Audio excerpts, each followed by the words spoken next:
We're going to get started back into C.S. Lewis's The Great Divorce. And if you remember, they arrived in this place that is super shiny and super beautiful, but everything is super solid as well. And all the passengers on the bus are ghosts. So here we go, chapter 4. As the solid people came nearer still, I noticed that they were moving with order and determination, as though each of them had marked his man in our shadowy company. They're going to be affecting scenes, I said to myself. Perhaps it would not be right to look on. With that, I sidled away at some vague pretext of doing a little exploring. A grove of huge cedars to my right seemed attractive, and I entered it. Walking proved difficult. The grass, hard as diamonds to my unsubstantial feet, made me feel as if I were walking on wrinkled rock, and I suffered pains like those of a mermaid in Hans Andersen. A bird ran across in front of me, and I envied it. It belonged to that country and was as real as the grass. It could bend the stalks and spatter itself with the dew. Almost at once I was followed by what I've been calling the big man.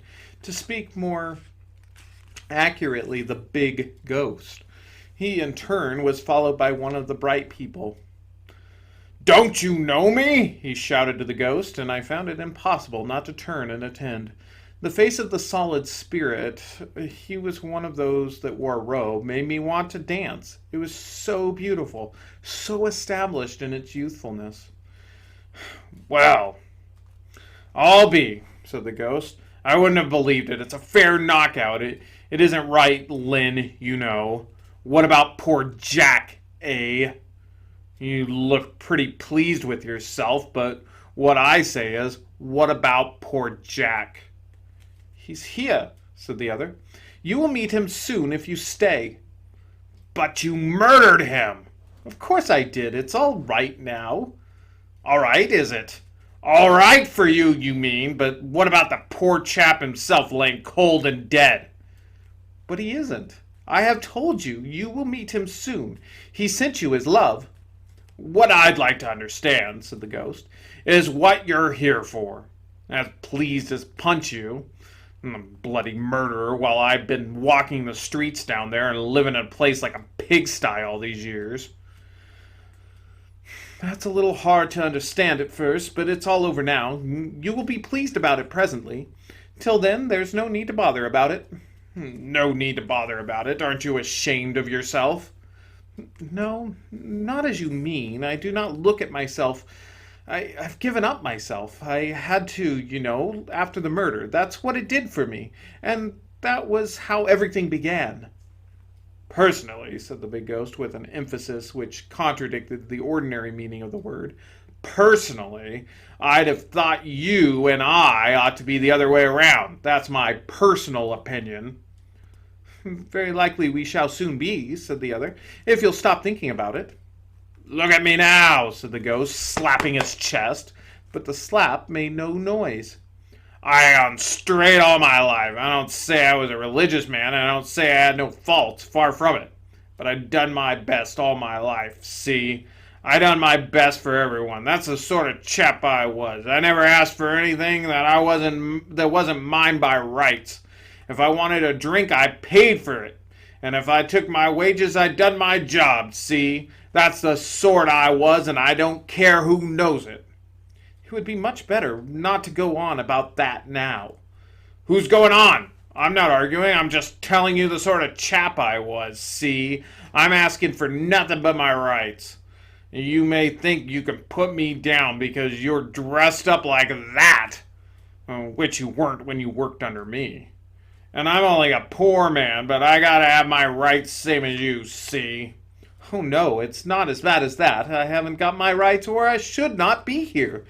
You will not get yours either. You'll get something far better, never fear." "That's just what I say. I haven't got my rights. I always done my best and I never done nothing wrong, and what I don't see is why I should be put below a bloody murderer like you." "Who knows whether you will be? Only be happy and come with me." "What do you keep on arguing for? I'm only telling you the sort of chap I am. I only want my rights. I'm not asking for anybody's bleeding charity." "Then do at once ask for bleeding charity. Everything is here for the asking and nothing to be bought." That may be very well for you, I dare say, if they choose to let in a bloody murderer all because he makes a poor mouth at the last moment. That's their lookout. But I don't see myself going in the same boat with you, see? Why should I? I don't want charity. I'm a decent man. If I had my rights, I'd have been here long ago, and you can't tell them and you can tell them I said so. The other shook his head. You can never do it like that, he said.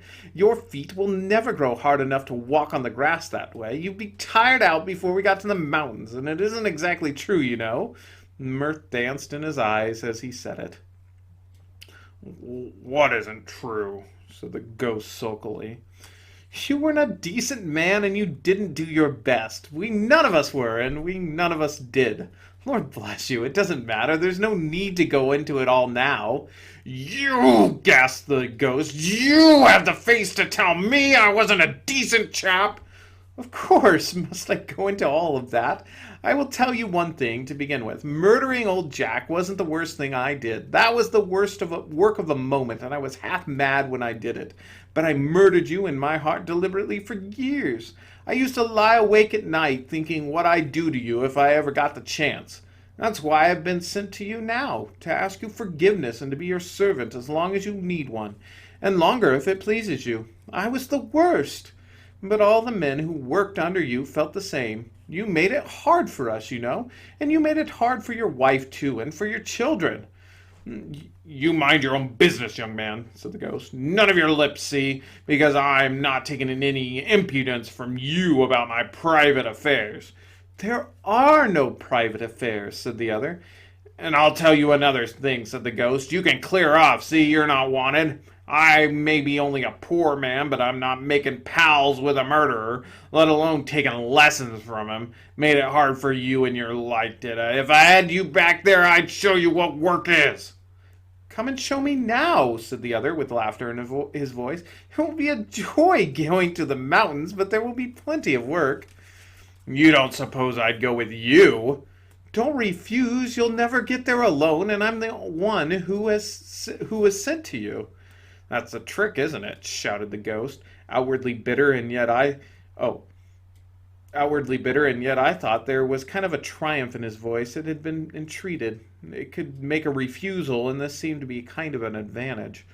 I thought you'd be some nonsense. It's all a click. It's all a click. Tell them I'm not coming, see? I'd rather be damned than go along with you. I came here to get my rights, see? Not to go sniveling along to charity, tied onto your apron springs. If they're too fine to have me without you, I'll go home. It was almost happy now that it could, in a sense, threaten. That's what I'll do, it repeated. I'll go home. I don't come here to be treated like a dog. I'll go home. That's what I'll do. Blast it all, the whole pack of you. And in the end, still grumbling, but whimpering also a little as it picked its way over the sharp grasses, it made off. And that's the end of chapter 4.